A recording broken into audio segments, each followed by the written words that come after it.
आज हम जिस निमित्त से यहाँ इकट्ठा हुए हैं उसका एक मूल कारण विश्व रंगमंच दिवस तो है ही। प्रकाश जी इसके लिए साधुवाद के पात्र हैं कि उन्होंने इतना अच्छा दिन चुना और बड़ी कठिनाइयों से उन्होंने ये रास्ता, ये सफ़र तय किया है, लेकिन बहरहाल उन्होंने यहाँ तक पहुँचे, इसके लिए इन्हें बधाई। आज का जो हमारा नाटक है चौकीदार, इसके लेखक हैं श्री अशोक भौमिक जी।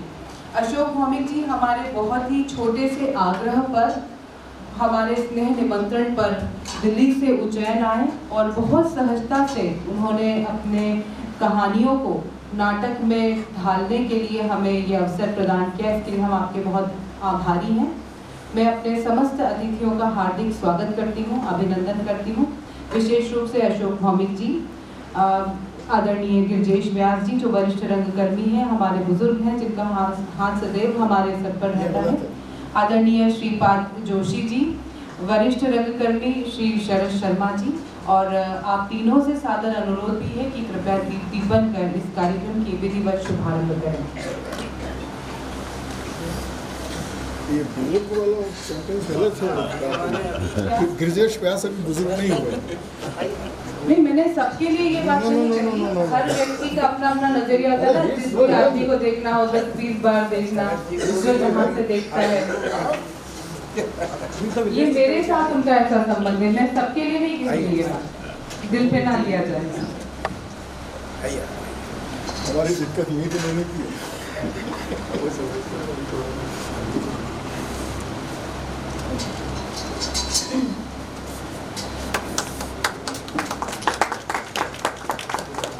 प्रकाश जी आप भी आ जाइए।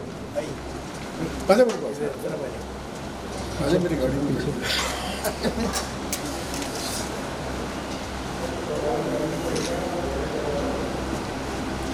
हम आदरणीय संजय शर्मा जी की उपस्थिति को यहाँ प्रणाम करते हैं।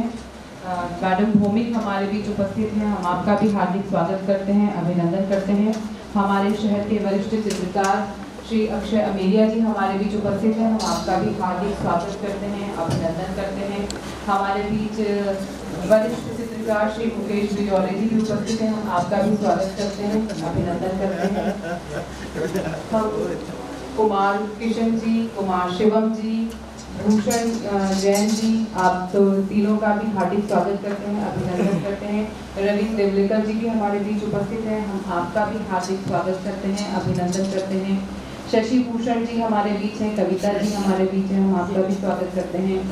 जगरूप सिंह चौहान जी भी हमारे बीच हैं, विशाल मेहता हैं, दिलशाद फारूकी जी हैं, हम आप सभी का हार्दिक स्वागत करते हैं, अभिनंदन करते हैं। मैं जिन जिन तक पहुंच पाई उनका हमने स्वागत अभिनंदन। हमारे अतिथियों से सादर निवेदन है, कृपया मंच पर अपना स्थान ग्रहण करें।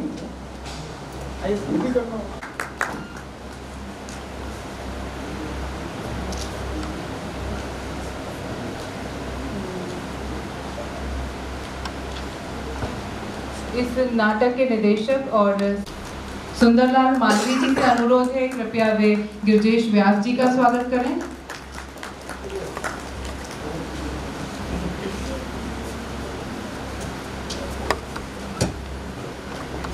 हमारे रंगकर्मी साथी श्री जगरूप सिंह चौहान जी से अनुरोध है, कृपया वे भी शरद शर्मा जी का स्वागत करें।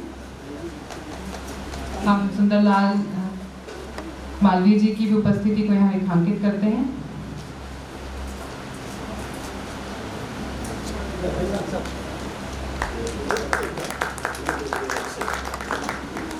मैं अपने अतिथियों से निवेदन करती हूँ, आज के नाटक के निदेशक श्री प्रकाश देशमुख जी का स्वागत करें। जब मंच में माइक आ जाता है तो फिर संचालकों की नहीं सुननी चाहिए।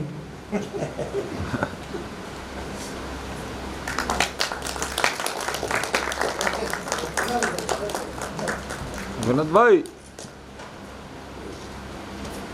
थोड़ा। अशोक भौमिक जी के कहानियों से हमारा रिश्ता जुड़ा और मेरा 2 कदम पहले जुड़ गया और प्रकाश जी का मुझसे 2 कदम बाद में जुड़ा। हमारा रिश्ता उनसे ऐसे जुड़ा कि हमने कोविड के दौरान उनकी कई सारी कहानियाँ पढ़ी और उनके बारे में हमें बहुत डराया गया था कि नहीं वो अलाउ नहीं करेंगे, वो दिल्ली के बड़े राइटर हैं, बड़े कलाकार हैं, तुम लोगों को नहीं बोलेंगे। मैंने बड़ी हिम्मत करके डरते डरते उन्हें फ़ोन लगाया और उनसे ये परमिशन चाहिए कि क्या वो हमें ये कहानियाँ पढ़ने देंगे। उन्होंने बहुत सहजता से अपनी कहानियाँ न सिर्फ हमें पढ़ने के लिए अलाउ कर दिया, बहुत सारे अपना लिटरेचर भेज भी दिया खुद से। तो उनकी ये उदारता है हमारे लिए। और फिर पढ़ते पढ़ते और इसकी एडिटिंग करते करते प्रकाश जी को भी वो कहानियाँ बहुत अच्छी लगी। बहुत सहजता से, बहुत सरलता से, बहुत बड़ी से बड़ी बात भी वो कह देते हैं। तो उन्होंने फिर उन बात करी कि इसको हम नाटक के रूप में करना चाहते हैं और इसका आलेख भी प्रकाश देशमुख जी ने स्वयं तैयार किया है। तो उन्होंने फिर हम पर भरोसा किया और ये भी परमिशन दे दी कि आप इस नाटक को करें। और फिर जब ये नाटक तैयार हो गया तो उन्होंने बड़ी सहजता से यहाँ आने की स्वीकृति भी हमें दे दी। तो निश्चित रूप से बगैर जान पहचान के, बगैर हमको ठीक से जाने, उन्होंने हम पर इतना बड़ा विश्वास किया, उसके लिए हम आपके बहुत बहुत बहुत आभारी हैं। और आज एक और बड़ा अवसर है कि उनकी एक और किताब है बादल सरकार, व्यक्ति और रंगमंच। इसका विमोचन भी वो इस मंच से करना चाहते हैं। तो हम अपने अतिथियों से अनुरोध करते हैं और इसके पहले हमारे समस्त अतिथि उनका शॉल श्रीफल भेंट कर स्वागत करेंगे।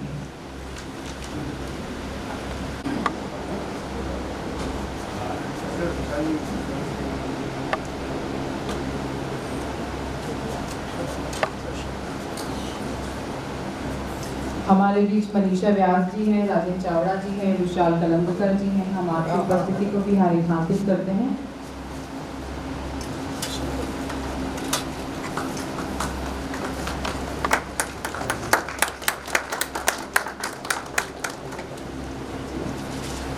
काम करना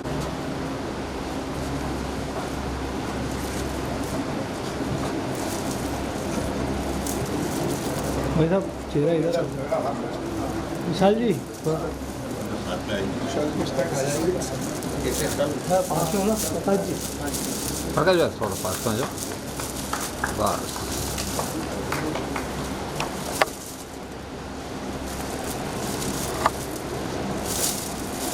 देखिए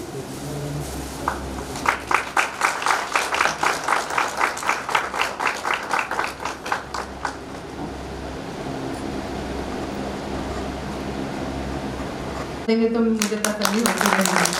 बहुत धन्यवाद।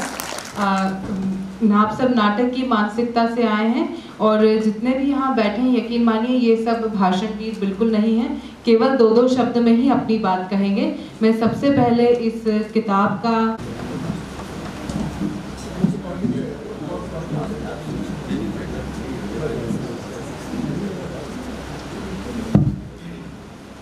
सभा में उपस्थित सभी मित्रों को मेरा नमस्कार। और आज रंगमंच दिवस की बधाई आप सबको। और ये बहुत अद्भुत एक मौका है कि जबकि बादल सरकार की किताब भी हम यहाँ विमोचन कर रहे हैं और साथ ही साथ ये नाटक भी देख रहे हैं, तो इससे बेहतर कुछ हो नहीं सकता, क्योंकि ये वर्ष 2024 जो है वो बादल सरकार का 100वर्ष का भी वर्ष है। तो इसकी एक अलग महत्व है। और ये विमोचन उज्जैन जैसे शहर में होना और एक अलग ऊंचाई और अलग अर्थ देता है, जहाँ पे रंग कर्म के प्रति लोगों का इतना विश्वास है। मैं बहुत लंबे समय तक आजमगढ़ और छोटे छोटे शहरों में रहा हूँ। उस शहरों में रंग कर्म कितना कठिन होता है उसको मैं अच्छी तरह समझ पाता हूँ। और जब हम लोग काम कर रहे थे 74 के बाद से 80 के आसपास, आज ही मेरी बात हो रही थी कि उस समय कितने नाटक लेके जा रहे थे। हर मतलब जब भी हम लोग मिलते थे कहीं कॉफी हाउस पे, तो नए नाटक के बारे में बात होती थी कि कोई मणिमधुकर है, उन्होंने रस गंधर्व लिखा है, तो किसी ने कहा कि साहब आपने पोस्टर नाटक देखा क्या। तो इस तरह से हर कुछ महीने बाद नए नए नाटक आते थे, नए नए प्रयोग होते थे। मोहन राकेश का नाटक, उसमें भी उसके नए नए प्रयोग से कोई ड्राइंग रूम में हो रहा है। तो ऐसा एक पूरा माहौल था जो 80 का दशक था। उसके बाद अचानक ये सब कम हो गया और उसके कारणों के बारे में आज बात करने की ज़रूरत नहीं है। पर जो सबसे बड़ी बात है कि इसके बावजूद भी आज आप लोग सभागार में इतने लोग मौजूद हैं, तो रंगकर्मियों को वो हिम्मत देता है कि हमें रंगकर्म करना चाहिए जब तक अंतिम दर्शक अंतिम श्रोता उपस्थित हो, नाटक उसके लिए किया जाना चाहिए। मेरा अपना मानना है कि नाटक से बहुत कुछ उम्मीद नहीं करनी चाहिए। नाटक बहुत ही धीरे धीरे अपना प्रभाव विस्तार करता है। बादल सरकार के जीवन का वो अंतिम इंटरव्यू था जो मैंने उनसे बातचीत के दौरान लिया था। आज मैं आपसे दो बातें शेयर करना चाहूँगा उस इंटरव्यू का। मैंने उनसे पूछा था कि आपके कम से कम 5 नाटक ऐसे हैं जिसमें कि हिरोशिमा के बारे में जिक्र है, तो ऐसा नहीं लगता कि आप रिपीट कर रहे हैं, आप दोहराव कर रहे हैं एक ही चीज़ को। तो बादल का बहुत गंभीर व्यक्ति थे, वो एक इंजीनियर थे, सिविल इंजीनियर थे, और उन्होंने दुनिया बहुत देखी थी, और जो कुछ भी करते थे उसके पीछे कारण के बारे में वो बिल्कुल स्पष्ट थे। उन्होंने कहा, अशोक आने वाले 15 नाटक अगर मैं लिखूंगा तो उसमें मैं चाहूंगा कि 15 नाटकों में भी हिरोशिमा के बारे में बात हो, क्योंकि ऐसी एक घटना है हिरोशिमा जिसमें जिनको मारा गया, जो मरे वो किसी के दुश्मन नहीं थे। 2 राष्ट्र के बीच में जब लड़ाई होती है तो कोई राष्ट्रपति नहीं मरता है, आम लोग मरते हैं। जो सेना मरते हैं उसके भाई बहन पत्नी वो लोग मरते हैं घर बैठे। तो इस बात के लिए उन्होंने कहा था कि जो युद्ध है, युद्ध के खिलाफ मैं रहना चाहता हूँ, युद्ध के विरुद्ध में मेरा नाटक है। बार बार लोगों को बताना चाहूँगा कि हिरोशिमा एक ऐसी घटना है जो फिर नहीं होना चाहिए। और दूसरी बात मैंने उनसे पूछा था कि आप इतनी उम्र हो गई आपकी, अगर मान लीजिए आपको 20-25 साल का और लीज मिल जाए क्या, और एकदम वो अंतिम मेरा इंटरव्यू था, उसके थोड़े महीने बाद ही उनका निधन हुआ। तो मैंने पूछा कि अगर आप कुछ और करना चाहेंगे तो वो क्या करते। तो उन्होंने कहा था कि मैं ये चाहूंगा कि मनुष्य का धार्मिक आस्था के बारे में धारणाएं बहुत स्पष्ट हो। अगर मैं ईश्वर में विश्वास नहीं करता हूँ तो ये आज़ादी मुझे दी जाए। मेरे कानों में हनुमान चालीसा जोर जोर से पढ़ने से इसका मुझे विरोध करना है कि मैं जब इस पर यकीन नहीं करता हूँ तो मैं क्यों सुन रहा हूँ। ये जो सामूहिक धर्म का जो प्रदर्शन है, इसके खिलाफ मैं लड़ूंगा। मुझे लगता है कि ये दोनों ऐसे मौलिक किस्म की सोच थे। उन्होंने इसके बारे में बहुत लंबी बात की कि मैं आपको डिस्टर्ब नहीं कर रहा, मैं आपको परेशान नहीं कर रहा हूँ। अगर मैं ईश्वर में विश्वास नहीं करता हूँ, अगर नास्तिक हूँ, तो मैं किसी आस्तिक को परेशान नहीं कर रहा हूँ, पर निरंतर सुबह से शाम तक मैं परेशान हो रहा हूँ आपके पूरे हो हल्ला जो शोर है उससे। तो मुझे लगता है कि हमें उसके बारे में सोचना चाहिए। और एक रंगकर्मी का केवल दायित्व ये है कि नाटक लिख दे और नाटक कर दे, ये नहीं। एक बहुत सटल ढंग से, नारों के जरिए नहीं, अपनी बात को सामने रखे जो दिल पे उतर सके। और हमें दूसरी बात जो बहुत महत्वपूर्ण है, वो भारत सरकार बार बार कहा करते थे और सभी रंगकर्मी इस पे विश्वास करते हैं कि जब हम दर्शक की ओर देखते हैं तो उसमें एक 12 साल का बच्चा भी होता है और 82 साल का एक बूढ़ा होता है। रंग प्रस्तुति ऐसी होनी चाहिए कि दोनों के लिए, इस दोनों के रेंज के बीच में जितने दर्शक हैं सब हमारे दर्शक हैं और सब तक हमारी बात पहुंचे। इसलिए क्लिष्ट बनाना, प्रयोगधर्मिता के नाम पे कुछ भी कर लेना, जिसका 80 के दशक में काफी कुछ हुआ है इस दौर में, उससे मुझे मेरे ख्याल से बचना चाहिए। नाटक को सरल होना चाहिए, नाटक की प्रस्तुति को सहज होना चाहिए, उसके लिए बहुत बड़ा मंच हो, बहुत लाइट हो और पर्दे हो। इसकी शायद जितनी कम ज़रूरत हो उतना अच्छा है।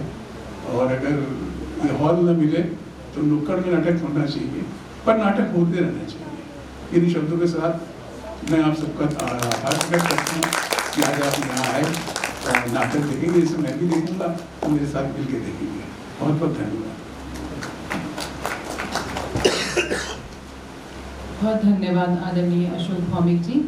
मैं बड़े सम्मान के साथ अभिनव रंग मंडल प्रमुख श्री शरद शर्मा जी को आमंत्रित करती हूँ कि वे भी आएं और 2 शब्द कहें।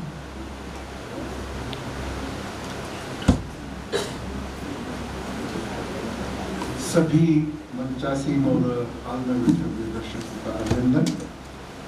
सभी रंग मित्रों को विश्व रंगमंच दिवस की शुभकामनाएं और प्रकाश बनाए। धन्यवाद। बहुत धन्यवाद। जैसा कि अशोक भौमिक जी ने कहा, रंगमंच यहाँ भी बहुत कठिन है। ज़्यादातर रंगकर्मी यहाँ के जितने उद्यान हैं, उद्यान भी कम ही बचे हैं, लेकिन फिर भी वहाँ अपनी लगातार रिहर्सल कर रहे हैं और बहुत कठिन और कम साधनों में, संसाधनों में कर रहे हैं। उसका एक उदाहरण प्रकाश जी हैं, शरद जी हैं और जितने रंगकर्मी यहाँ बैठे हैं, बहुत कठिनाई से अपना समय निकाल रहे हैं। तो आप उसको बेहतर तरह से समझ पाएंगे शायद, पर फिर भी रंगकर्म कर रहे हैं, ये बड़ी बात है। मैं बड़े सम्मान के साथ आदरणीय गिरिजेश व्यास जी से अनुरोध करती हूँ, कृपया वे भी आएँ तो 2 शब्द कहें।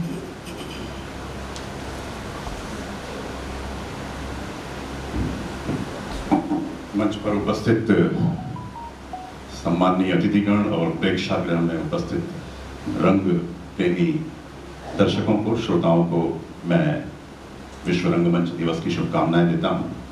और बड़ी प्रसन्नता का विषय है, मैं जब ये आमंत्रण मिला तब से सोच रहा था कि जितने भी रंगकर्मी, ख्यात रंगकर्मी और रंग निर्देशक हुए हैं, उन्होंने अपनी कोई आत्मकथा नहीं लिखी। यदि किसी ने लिखी हो तो शायद मुझे याद नहीं, लेकिन अधिकांश ने जो है वो पूरा जीवन अपना रंग कर्म में खपा दिया, लेकिन स्वयं के बारे में या स्वयं जितने संघर्षों से वो निकले तपे, वो उसके बारे में कुछ नहीं लिखा।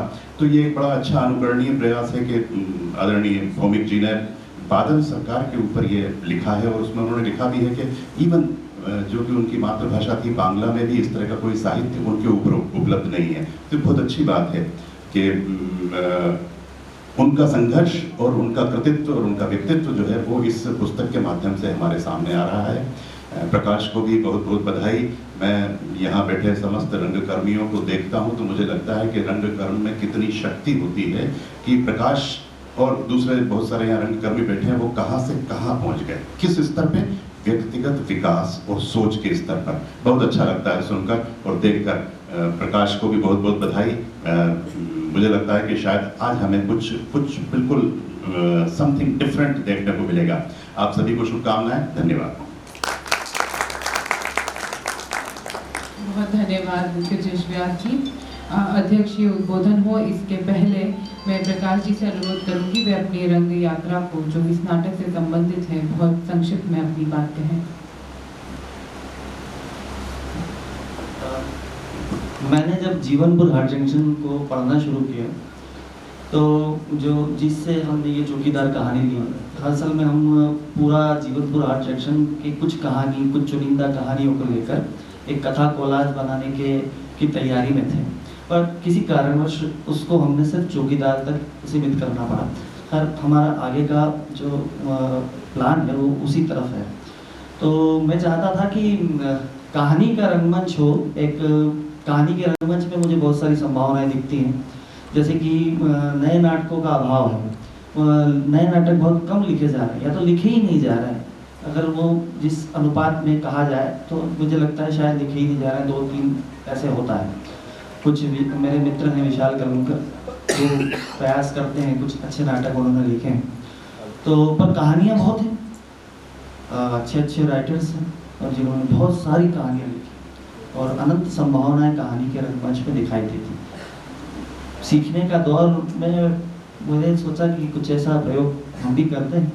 तो ये चौकीदार कहानी को हमने जिस तरह से डिज़ाइन किया है वो ऐसा है कि कहानी हम दिखाएंगे भी और सुनाएंगे भी। और सिर्फ 2-3 चरित्र हमारे मुख्य 3 ही चरित्र हैं इस नाटक में।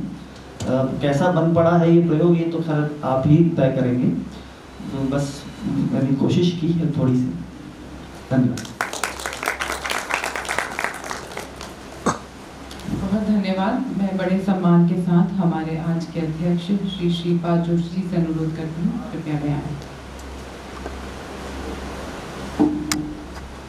आदरणीय अशोक भौमिक जी, गिरिजेश जी, शरद जी, प्रकाश जी और इस सभागार में उपस्थित सभी रंगमंच के प्रेमी सभी महानुभाव, माता बहनों, विश्व रंगमंच की शुभकामनाओं के साथ हम सब उत्सुक हैं नाटक की प्रस्तुति देखने के लिए। और जैसा कि प्रारंभ में उद्घोषक ने बताया है कि भाषण देने वाले यहाँ पर ज़्यादा लोग नहीं हैं, तो मैं तो उसके समापन पे ही खड़ा हुआ हूँ। आदरणीय भौमिक जी ने जो विषय रखा है और जो पुस्तक का विमोचन हुआ बादल सरकार का विषय और लेखन बहुत ही सुंदर रहा है हमेशा ही। हिरोशिमा यह विषय वास्तविक रूप से वैश्विक विषय वो हमेशा उठाते रहे हैं, और इसी के साथ जो अन्य कई समाज में व्याप्त कुरीतियाँ हैं उनके ऊपर भी उनके नाटक बहुत ही सोचनीय रहे हैं। जहाँ तक सवाल उठता है आस्तिक और नास्तिक का, मुझे लगता है कि ये एक व्यक्तिगत प्रश्न है, लेकिन समाज में इसे उठाकर इस प्रश्न को भी रंगमंच ही एक ऐसा माध्यम है जो स्पष्ट कर सकता है। और इस दृष्टि से अशोक जी ने निश्चित रूप से व्यक्ति और रंगमंच इस शीर्षक से ये जो पुस्तक प्रकाशित की है निश्चित ही एक मार्गदर्शक के रूप में और सामने आएगी। मैं पुनः आप सबको और इस कार्यक्रम के संयोजक श्री प्रकाश जी देशमुख जो संघर्षों के बीच भी आज इस विश्व रंगमंच दिवस को यहाँ मना रहे हैं, उनका अभिनंदन करता हूँ, स्वागत करता हूँ और इसी प्रकार से आगे बढ़ते रहें। इन शुभकामनाओं के साथ आप सभी को मुझे यहाँ आमंत्रित करने के लिए बहुत बहुत धन्यवाद। बहुत धन्यवाद आदरणीय श्रीपाद जोशी जी। हमारे समस्त अतिथियों से अनुरोध है कृपया मंच के समक्ष अपना स्थान ग्रहण करें। अशोक भौमिक जी की जिस किताब का आज लोकार्पण हुआ है बादल सरकार, व्यक्ति और रंगमंच, इसके अलावा जीवनपुर हाट जंक्शन और बाकी किताबें भी बाहर स्टॉल पर हैं। आप चाहें तो उसको अवलोकन कर सकते हैं, उसको खरीद सकते हैं और यकीन मानिए कि आप लेंगे तो वो आपको इन्वेस्टमेंट ही लगेगा। बहुत अच्छा, बहुत सहज, बहुत सुंदर लिखा हुआ है। आज का जो नाटक है जिस संस्थान के अंतर्गत होने जा रहा है, ये संस्कृति संचालनालय मध्य प्रदेश शासन के सहयोग से विश्व रंगमंच दिवस के अवसर पर यथार्थ सांस्कृतिक एवं सामाजिक संस्था उज्जैन का आयोजन है। आज जिस कहानी का मंचन यहाँ होने जा रहा है उसका नाम है चौकीदार। इस कहानी के लेखक हैं अशोक भौमिक और निर्देशन किया है प्रकाश देशमुख ने। प्रकाश जी अपने निर्देशिकीय में कहते हैं कि चौकीदार कहानी अशोक भौमिक जी के कहानी संग्रह जीवनपुर हाट जंक्शन से ली गई है। जीवनपुर हाट जंक्शन अशोक जी के 70 दशक में पूर्वी उत्तर प्रदेश में मेडिकल रिप्रेजेंटेटिव रहते हुए किए गए अनुभवों का संग्रह है। अशोक जी ने जीवन अनुभव और स्मृतियों के तलघर से ऐसे किरदारों को ढूंढकर अपनी कहानियों का पात्र बनाया है जो सभ्य समाज द्वारा हाशिए पर धकेल दिए गए हैं और जिंदा रहने की जद्दोजहद में जिनके चेहरे पर अमिट निशान छोड़ दिए गए हैं। ऐसा ही एक किरदार है हरिराम चौकीदार का, जो अतीत में आज़ाद हिंद फौज का सिपाही था और आज़ाद भारत में जिसे जीवन यापन के लिए चौकीदारी करनी पड़ रही थी। चौकीदार कहानी को इन्होंने कहानी की तरह ही प्रस्तुत किया है। ये प्रयोग कहानी के रंगमंच से प्रेरित होता है, जिसमें कहानी सुनाई भी जाती है और दिखाई भी जाती है। ये अनुभव कहानी पढ़ने या कहानी सुनाने से भिन्न है। जहां आज ये नाटक बहुत कम लिखे जा रहे हैं, वहीं कहानी का रंगमंच संभावनाओं से भरा हुआ है। जैसा कि उन्होंने अपने उद्बोधन में भी कहा, तो इसमें उन्होंने प्रयास किया है कि इसको लगातार और परिष्कृत और परिमार्जित करते चले जाएं। जीवनपुर हाट जंक्शन पूरी किताब में जितनी भी कहानियां हैं, उनका आगामी योजना तो यह है कि उस पे पूरा एक कोलाज बनाया जाए और उसको यहाँ मंचन किया जाए। हो सकता है संभवतः भविष्य में ऐसी संभावनाएं बने और ये हो पाए, पर फिलहाल हम चौकीदार पर संतुष्ट हो जाते हैं। प्रकाश देशमुख जी का निर्देशकीय परिचय कुछ इस तरह से है। वे 6 फरवरी 1977 में उज्जैन में ही जन्मे हैं। मूलतः अभिनेता हैं। मध्य प्रदेश नाटक लोक कला अकादमी से 1994 में उन्होंने डिप्लोमा किया है। उज्जैन की लगभग सभी संस्थाओं के साथ मुख्य एवं सहायक किरदारों में इन्होंने अपना अभिनय किया है। इनके द्वारा निर्देशित प्रमुख नाटक हैं ये कश्मीर है, मटिया बुर्ज, एक राग दो स्वर, कर्णभारम, दयाशंकर की डायरी आदि। राष्ट्रीय युवा उत्सव 2002 हिसार में लिखित एवं निर्देशित नाटक ये कश्मीर है द्वारा मध्य प्रदेश का प्रतिनिधित्व इन्होंने किया था।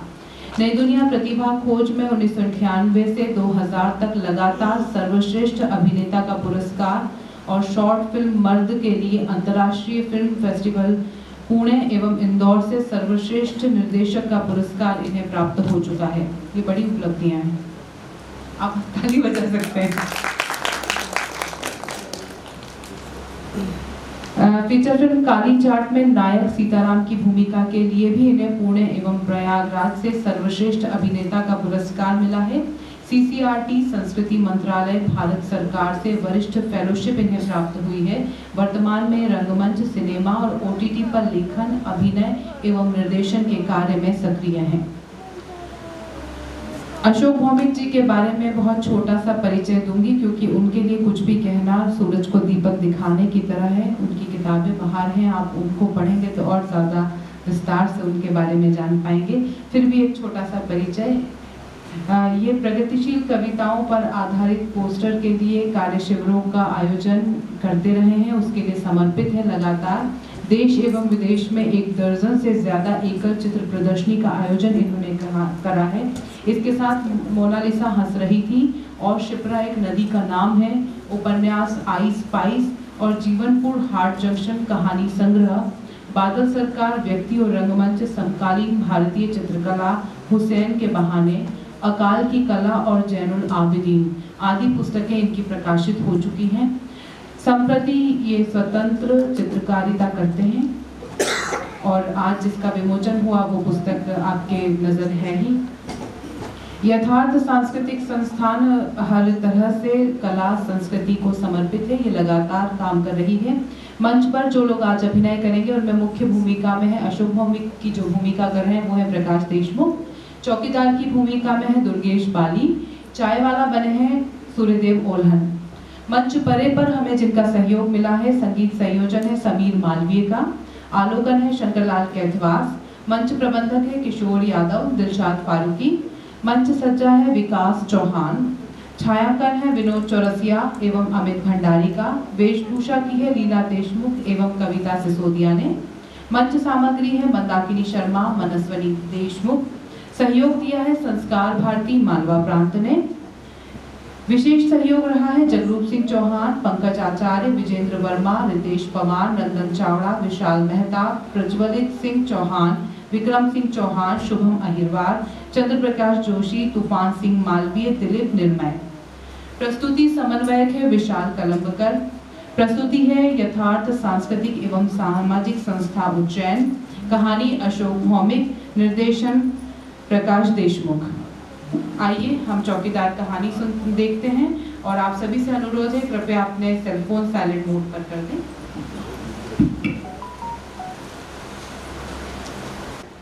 कैप्टन राम सिंह ठाकुर के बेटे ने गाया था। क्या गीत था।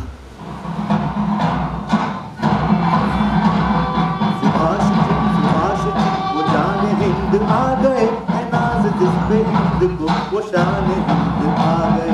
सुभाष जी वो जान हिंद आ गए, नाज जिस पे हिंद को वो शान हिंद आ गए। सुभाष जान हिंद है, सुभाष शान हिंद है, सुभाष आन हिंद है, सुभाष मान हिंद है।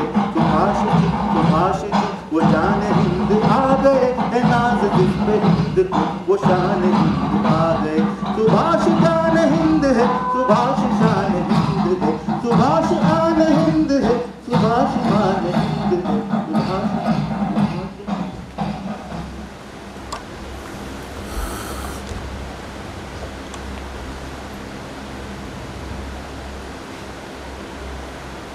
रात तब तक न होने को थी। पूरब के आसमान पर हल्का सा उजास दिखाई देने लगा।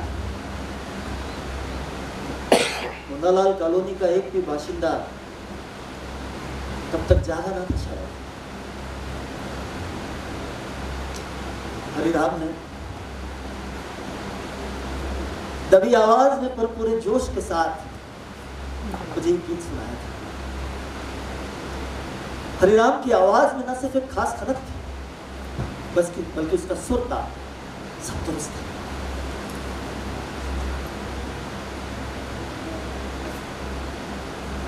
इस घटना के बाद फिर कभी हरिराम से सिगरेट मंगवाने की हिम्मत नहीं हुई। सुभाष जान हिंद है, सुभाष शान हिंद है, सुभाष आन हिंद है, सुभाष मान हिंद है। सुभाष जी, सुभाष जी। अरे साहब, मैं तो कैप्टन राम सिंह ठाकुर का मुरीद था, मुरीद। अरे जब भी मौका मिलता बस बैठ जाता था उनके पास। अरे कितने सारे साज बजा लेते थे वो, अरे कितने सारे साज बजा लेते थे साहब। साहब, आपने बंशीधर शुक्ला का नाम सुना? अरे वही जिन्होंने आजाद हिंद का मार्च सॉन्ग लिखा था और कैप्टन राम सिंह ठाकुर ने धुन दी थी उसकी। आहा, क्या गीत था। कदम बढ़ाए जा, खुशी के गीत गाए जा, ये जिंदगी है कौन गीत कौन पे लुटाए जा। कदम कदम बढ़ाए जा, खुशी के गीत गाए जा, ये जिंदगी है कौन गीत कौन पे लुटाए जा।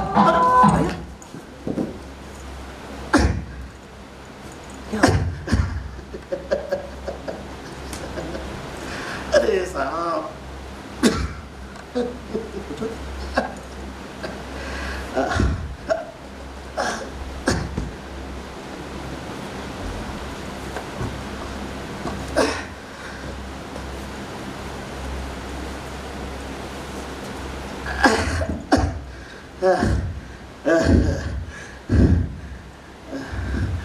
अरे साहब, मनुष्य बलि नहीं होते, समय होते बलवान।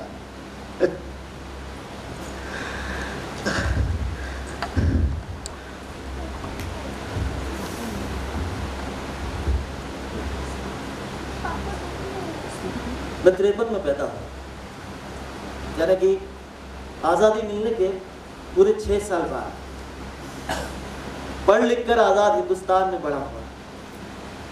पर बड़े होने के दौर में तमाम बातें जो मुझे नहीं बताई गई, हरिराम मुझे बता रहा था। मैं उससे बातें करना चाहता था, उससे बातें जानना चाहता था। वो भी ड्यूटी से समय निकाल कर मेरे बंगले चला और फिर किश्तों में अपनी जिंदगी की आज़ाद हिंद फौज और उसके सिपाहियों की कहानियां सुनाता था। मैं उसकी बातों को अपनी डायरी में नोट कर लेता था। मैंने धीरे धीरे उसके ज्ञान पर आश्चर्य अचंभित होना छोड़ दिया, क्योंकि उसके पास जो जानकारियां थी वो मुझे पहले कभी किसी ने नहीं बताई। मुझसे, आपसे, हम सब में से किसी से भी कम शिक्षित नहीं था। भैया जी, नेताजी को वंदे मातरम बहुत पसंद था। हाँ, पर उन्होंने आजाद हिंद फौज के कौमी तराने के लिए गुरुदेव के जन गण मन अधिनायक जय हे को ही चुना। पर उसमें भी एक दिक्कत होने लगी, क्योंकि वो हिंदी में नहीं लिखा गया था,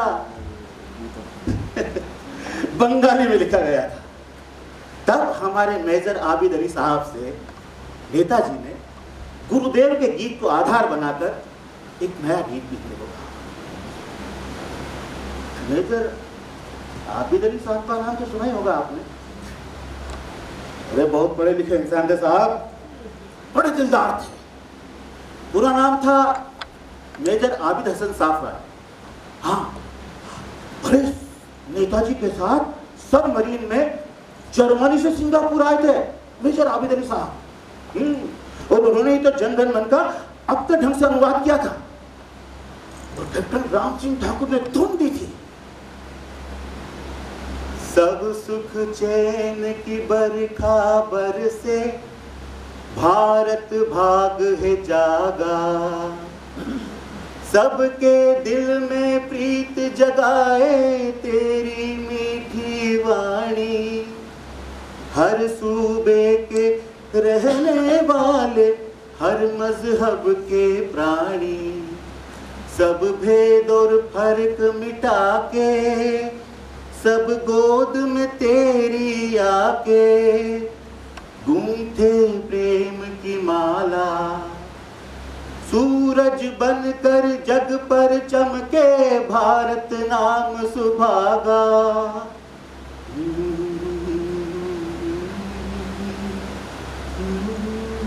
मेजर आबिद हसन का नाम मैंने नहीं सुना। मुझे किसी ने नहीं बताया कि आजाद हिंद फौज का कौमी तराना क्या है। सुबह सवेरे पंख पखेरु तेरे ही गुण गाए, बास भरी भरपूर हवाएं जीवन में ऋतु लाए। सब मिल जय हिंद पुकारे, जय आजाद हिंद के नारे। प्यारा देश हमारा सूरज बनकर जग पर चमके, भारत नाम सुभागा।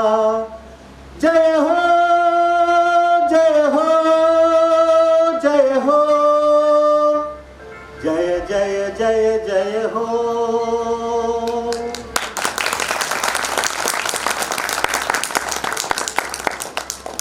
जानते हैं भैया जी, जय हिंद का नारा इन्हीं मेजर आबिद साहिब साहब का दिया हुआ है। उन दिनों मैं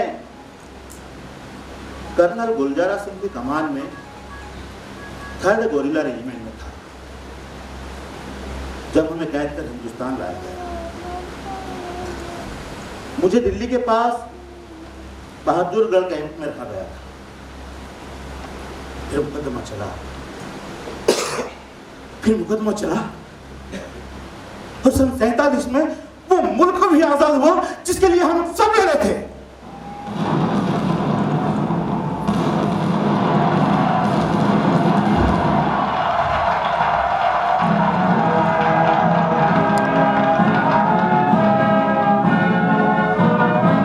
Long years ago, we made a trip with destiny, and now the time comes when we shall redeem our pledge, not only in full measure, but very substantially. At the stroke of the midnight hour, when the world sleeps, India will awake to life and freedom.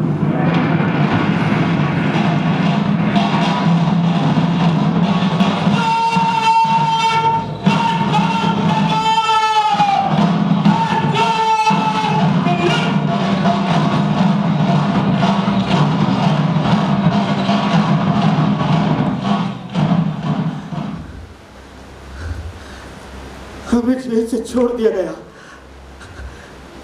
हम सब जानते थे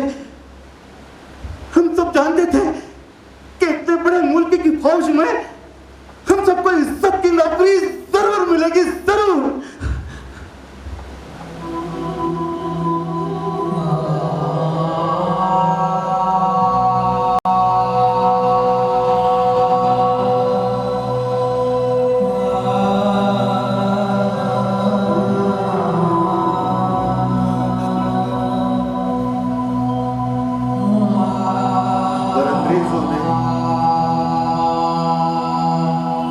नेहरू जी को हिंदुस्तान की कमान सौंपते हुए हिदायत दी कि आजाद हिंद फौज के किसी भी फौजी को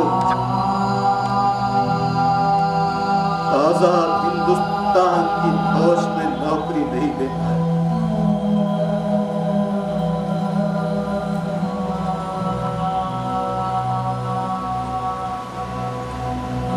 नेहरू जी ने ऐसा ही किया था।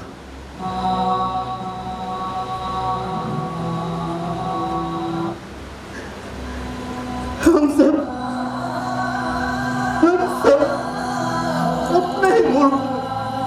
अपने ही मुल्क में चपरासी चौकीदार की नौकरी के लिए दर दर भटकते रहे।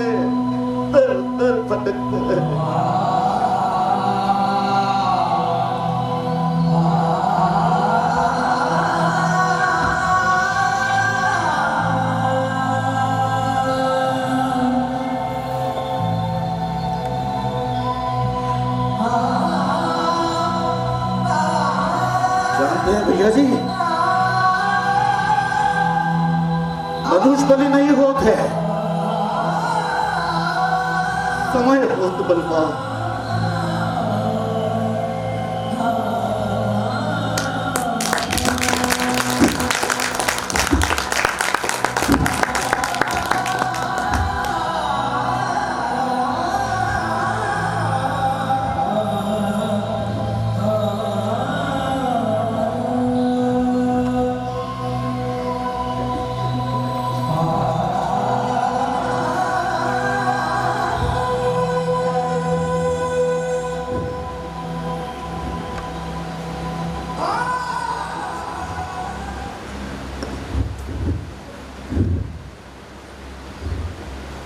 चांदगढ़ छोड़े बरसों हुई, कुछ बातें याद रह गई, कुछ अब भूल चला, पर हरिराम चौकीदार को मैं कभी नहीं भूल सकता। उसकी एक एक बात मेरी स्मृति की डायरी के पीले होते पन्नों में दर्ज है, और इन पन्नों में ये भी दर्ज है कि एक दिन हरिराम को चौकीदार की नौकरी छोड़नी पड़ी। एक रात कष्ट लगाते समय उसके बाएं पैर में मामूली सी चोट लगी, जो धीरे धीरे गैंग्रीन में बदल गई। जिला अस्पताल के डॉक्टर्स के पास उसके पैर को घुटनों के नीचे से काटने के सिवा और कोई चारा नहीं। मुझे इस घटना की कोई जानकारी नहीं थी। वो तो कई महीनों बाद एक रात हरिराम मुझसे मिलने आया था।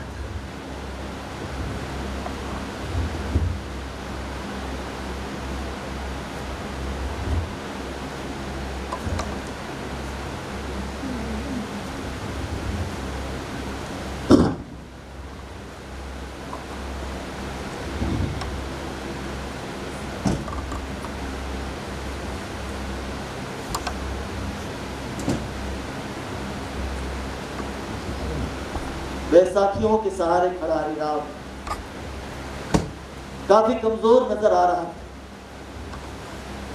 मैंने उसके पैरों के बारे में कोई बात नहीं, बस यूं इधर उधर की बातें होती रही।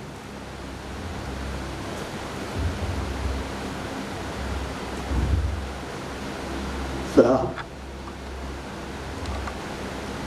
मेरी चौकीदार की नौकरी छूट गई। अब मैं चांदगढ़ छोड़कर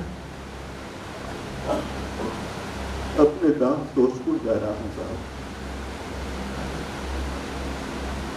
तब मैं बंद रहूंगा,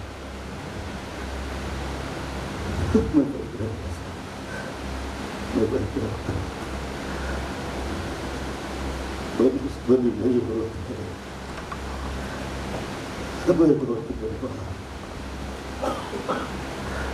दुश्मनी नहीं होते, सब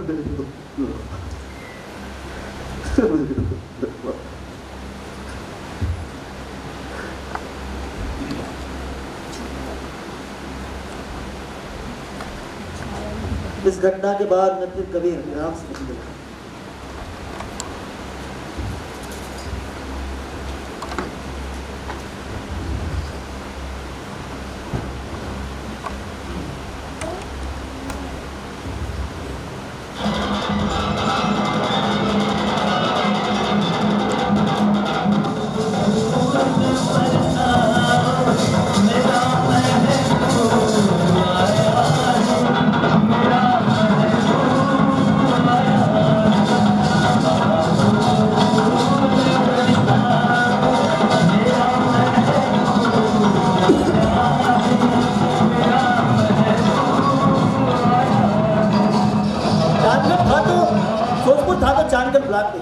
लेकिन मैं वहां कभी गया नहीं। डॉक्टर राय के भाई के बारात में सोजपुर जाने का मौका मिला तो सोचा चलो हरिराम से मिलना भी हो जाएगा और शादी में शरीक भी हो जाएंगे।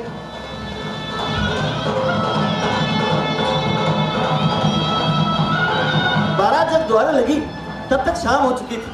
चूंकि शादी देर रात की थी इसलिए सारे लोग जनवासे में आराम करने चले गए।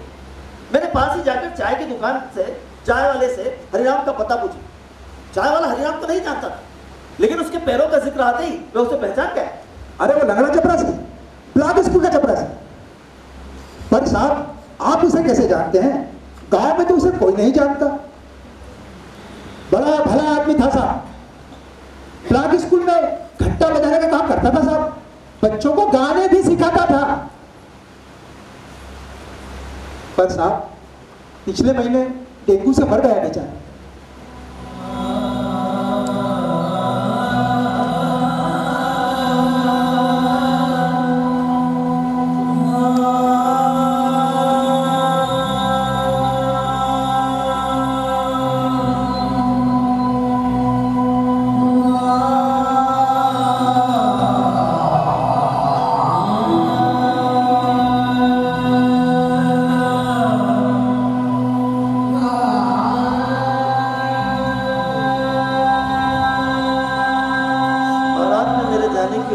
लगता है पहले ही पूरी हो गई।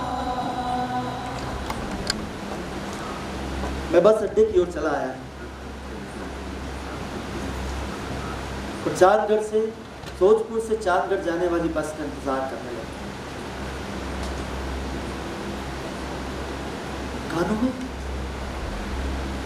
कानों में बस चाय वाले की एक ही बात पूछ रही थी, हरिराम स्कूल के बच्चों को गाना भी सिखाता था। सोजपुर ब्लॉक स्कूल के बच्चों को हरिराम ने सब सुख चैन की बरखा बरसे गाना जरूर सिखाया होगा। सब सुख चैन की बरखा बरसे,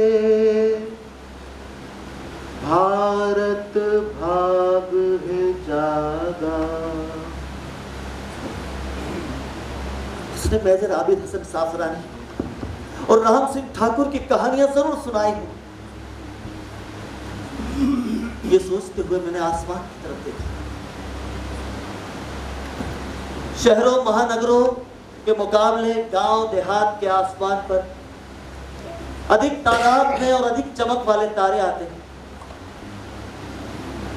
इन्हीं तारों को देखकर हरिराम समय बताया करता था और वो ये भी कहता था, मनुष्य बलि नहीं होते साहब, समय हो तो बलवान।